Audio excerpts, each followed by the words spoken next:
Let's continue with our discussion of white blood cells. Now we're going to talk about the classification of the agranulocytes. So these do not have granules or polka dots in their cytoplasm. The first one that we're going to talk about are going to be our lymphocytes. Now, previously we said our neutrophils were the most numerous. The second most common are going to be our lymphocytes. But most of them are actually not going to be in the bloodstream. They're going to be in our lymphoid tissues, in lymph nodes, elsewhere in the body. So when we talk about the lymphatic system, those lymph nodes in the armpits, in the neck, in the groin area. Things to notice about lymphocytes. They do not have very much cytoplasm.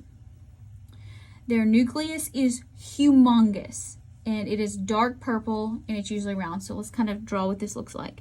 I mean, it basically just looks like one huge nucleus.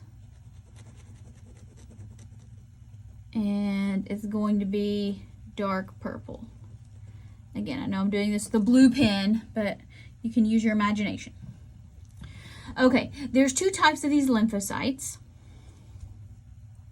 So see how tiny little room for cytoplasm? Pretty much just a nucleus. You have T cells and B cells. T cells are going to directly attack. And we're dealing here with viruses or tumors. Remember, we have our neutrophils to deal with bacteria. So viruses or tumors are going to get our lymphocytes involved. Our B lymphocytes, our B cells, they can turn into what we call plasma cells, and these are going to be where we produce our antibodies. So we're talking about our longer term immunity. So an antibody is going to be against something very specific, and when it tags whatever it's targeted for, when it reaches it and puts its little tag on there, it says this will now be destroyed by other white blood cells that can eat things. All right, so remember we have 4 to 11,000 white blood cells per cubic millimeter, and anywhere from 25 to 40% of those may be lymphocytes. Our last type of agranulocyte, these are called monocytes. These are the largest. They are huge, so they're the largest.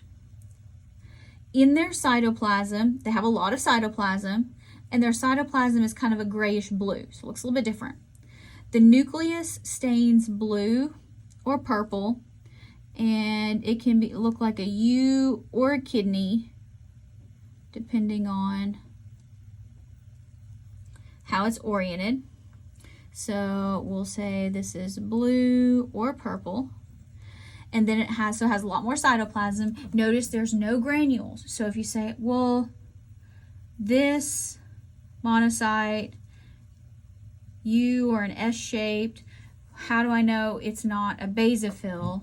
It's not a basophil because basophils have granules. All right, what do? Monocytes generally aren't going to be in the bloodstream. Their job is to get out into the tissues, and once they're out of the tissues, then they become macrophages. That means big eaters.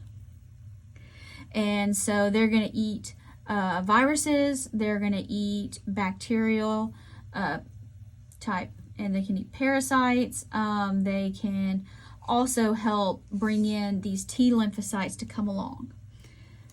So again, we have a lot of these, but they're not really in the bloodstream. Their job is to go elsewhere. So in the bloodstream of our 4 to 11,000, 3 to 8% of those are going to be monocytes, and they're just looking for somewhere else to go. Now, in general, these leukocytes, they are produced also in the red bone marrow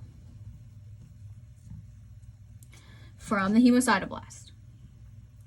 All right, they have very different lifespans. So our granulocytes, this would be our neutrophils, eosinophils, and basophils. They last anywhere from 12 hours to 9 days. So we're thinking up to about a week, so not that long.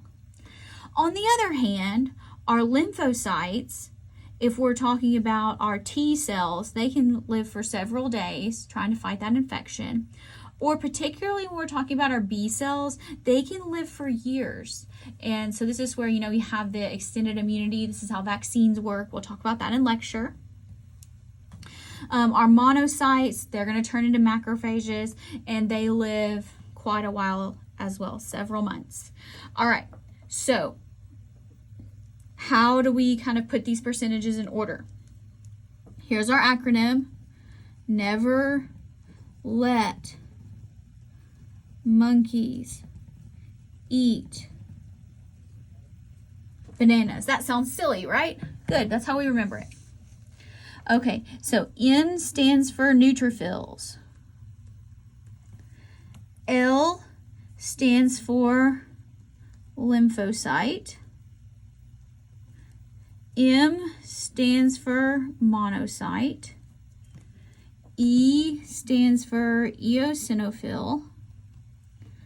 And B in banana stands for basophil.